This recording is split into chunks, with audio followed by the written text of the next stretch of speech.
Do you remember that Monty Python skit? Is this the room for an argument? Well, I am literally in the birthplace of rooms of argument. Welcome to the ancient agora of Athens. This is the birthplace of modern argument. This is where smart thinkers like Aristotle, Socrates, and Plato came to debate the coolest shit that people were talking about, a couple of thousand years and more ago. Today, though, I want to challenge that I think that we have lost their beautiful art of argument, and there's something that we need to get back. So stick around. Just imagine the incredible discussions and issues of the day that happened here in this very birthplace of democracy. This is where democratic discourse began, because people were allowed to have opinions and ideas. Up until this point, the world did not work that way. That sounds horrible. And yet, I worry that we're going back to a time before this. In some way, social media seeks to undo the incredible work that was done behind these very pillars. It wants to drive us apart, because we're not allowed to argue. We're not allowed to disagree. We fear getting cancelled. But we mustn't.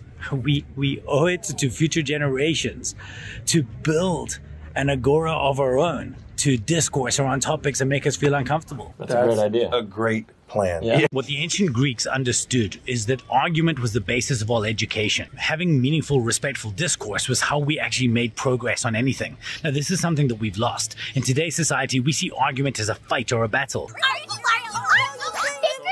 But that's not what it should be. It should be two smart individuals battling out an idea to get to a better place. An argument is a connected series of statements to establish a definite proposition. No, it isn't. A great example, if you want a great reference in this, definitely check out Tim Urban's new book. It's fantastic, and it's all about this topic. The most important idea that was celebrated in ancient Greece was diversity of thought. It was, the birthplace of things like the Socratic method, where Socrates would ask question after question after question until he found, the meaningful answer. He would progress people to a point, why? Simon Sinek of today's day and age, start with why? Well, Socrates, he'd been having that. He started that, and he took it to the next degree, the next degree, the next degree, all the way back to the first principle. That's how we developed, right? It was a curious mind that developed us the way that we are today. And yet now we want to start at the first point of disagreement. We don't seek to find new truths. What we try to do is to impose our version of a truth onto other people. And it's got to stop. The ancient societies were built on the back of understanding that this form of discourse does not work. A great case study was Socrates' trial himself. When Socrates was actually condemned, he went up and instead of actually refuting the ideas of what he did, he posed a question around, well, why is this bad? Let us have a look and see, is this really worth the punishment? He took a different track. He decided not to challenge whether he did something or not, but why he did something and if this mattered or not. Spoiler alert, he was sentenced to death and made to drink hemlock, so that doesn't always work. A modern example of this would be Edward Snowden. Did Edward Snowden steal secrets? Absolutely. But were they secrets that should have been out in the world? Well, that's a question up for debate. That is the basis of all rhetoric and argument. Some would say no, some would say yes, but it depends on what you think about privacy and freedom. It is important that we have these conversations and discourses in order to advance our thoughts on topics. So, this says a lot about what we need in our society. We need to get back to the beautiful, eloquent art of argument. We need to understand persuasion as the tool that it actually is. That was beautiful.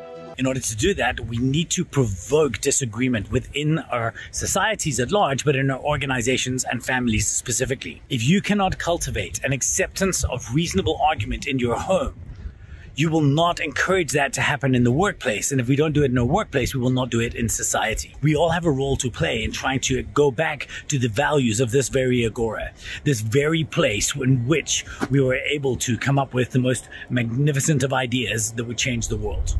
What we have done is vilified argument to the point of removing the talents that were the very basis of human advancement and education. We cannot do that.